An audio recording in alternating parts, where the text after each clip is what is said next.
વડોદરામાં પ્રધાનમંત્રીના road show દરમિયાન કર્નલ સોફિયા કુરેશીના પરિવારજનોએ વડાપ્રધાન પર ફૂલોનો વરસાદ કર્યો હતો. ગુજરાતના 2 દિવસના પ્રવાસે પહોંચ્યા બાદ સોમવારે સવારે વડાપ્રધાન નરેન્દ્ર મોદીએ વડોદરામાં રોડ શો કર્યો હતો. સોમવારે સવારે 10 વાગ્યે વડોદરા એરપોર્ટ પર પીએમ મોદીનું ભવ્ય સ્વાગત કરવામાં આવ્યું હતું અને તેમણે એરફોર્સ સ્ટેશન સુધી 1 કિલોમીટરનો રોડ શો કર્યો હતો. પાકિસ્તાન સામે ભારતના ઓપરેશન સિંદૂરની સફળતા બદલ તેમને અભિનંદન આપવા માટે રોડ શો દરમિયાન લોકો રસ્તાની બંને બાજુ ઊભા હતા. આ દરમિયાન રોડ શો દરમિયાન મીડિયાને ઓપરેશન સિંદૂર વિશે માહિતી આપનાર ભારતીય સેનાના કર્નલ સોફિયા કુરેશીના પરિવારના સભ્ય સોફિયાના ભાઈ સમીર, પિતા તાજ મહમ્મદ, બહેન સાયના અને માતા હલીમા બહેન પણ જોડાયા હતા અને વડાપ્રધાન પર ફૂલોનો વરસાદ કર્યો હતો.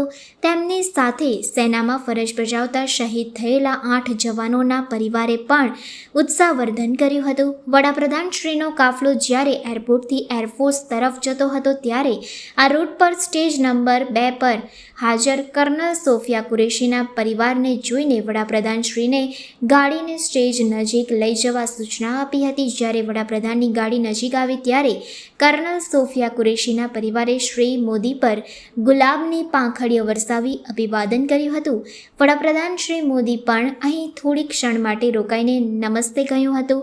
આ સાથે જ શ્રી મોદીએ સાંકેતિક ભાષામાં કર્નલ કુરેશીના પરિવારજનોને કેમ છો, મજામાં તેમ પૂછ્યું હતું અને ત્યારબાદ વડાપ્રધાન શ્રીએ હાથનો અંગૂઠો બતાવીને પ્રોત્સાહન આપ્યું હતું. આ અંગે કર્નલ સોફિયા કુરેશીની જોડિયા બહેન શાયના સુનસારાએ કહ્યું હતું કે અમને વડાપ્રધાન મોદીને મળીને સારું લાગ્યું. પીએમ મોદીએ મહિલા સશક્તિકરણ માટે ઘણું કર્યું છે. સોફિયા મારી જોડિયા બહેન છે. તેમણે વધુમાં ઉમેર્યું હતું કે જ્યારે તમારી બહેન દેશ માટે કંઈક કરે છે ત્યારે તે ફક્ત તમને જ નહીં પરંતુ અન્ય લોકોને પણ પ્રેરણા આપે છે. શાયના સુનસારાએ કર્નલ સોફિયા કુરેશીને ફક્ત પોતાની જ નહીં પરંતુ દેશની બહેન ગણાવી હતી. કર્નલ સોફિયાના પરિવારજનોએ વડાપ્રધાન શ્રીના અભિવાદન સ્વીકૃતિની ક્ષણોને ગૌરવપૂર્ણ બતાવી હતી. કર્નલ સોફિયાના પરિવારે મીડિયા સાથેની વાતચીતમાં જણાવ્યું હતું કે અમારા માટે આ એક ગૌરવપૂર્ણ ક્ષણ હતી. દીકરી સોફિયા જ્યારે વડોદરા આવશે ત્યારે તેનું સન્માન પરિવાર દ્વારા કરવામાં આવશે.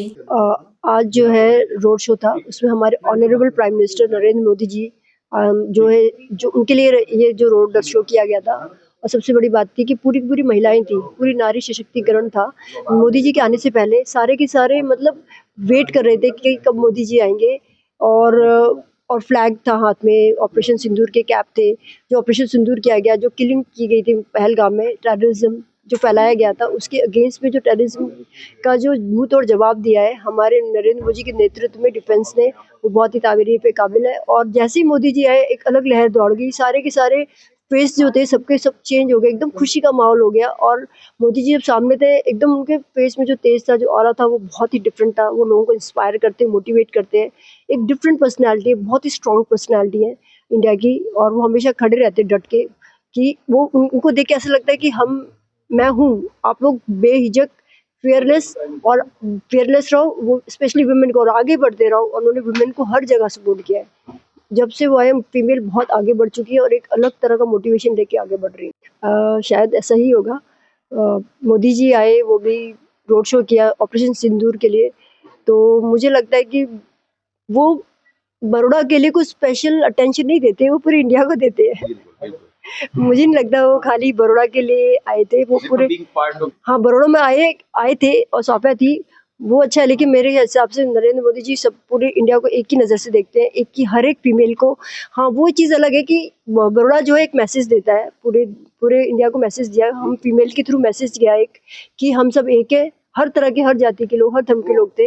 सारी की सारी तरह की महिलाएं थी जो एक ही साथ वेट कर रही थी और फ्लैग लेके, कैप पहन के. और जैसे मोदी जी आए एक पेट्रोलिज्म की भावना एकदम दौड़ गई, मतलब एकदम अलग ही था. द मोमेंट ही केम ना, वो पूरा चीज़ एक अलग बदल गई और पूरा लहर दौड़ गई. वो बहुत ही ऑसम थी, बहुत ही अलग था.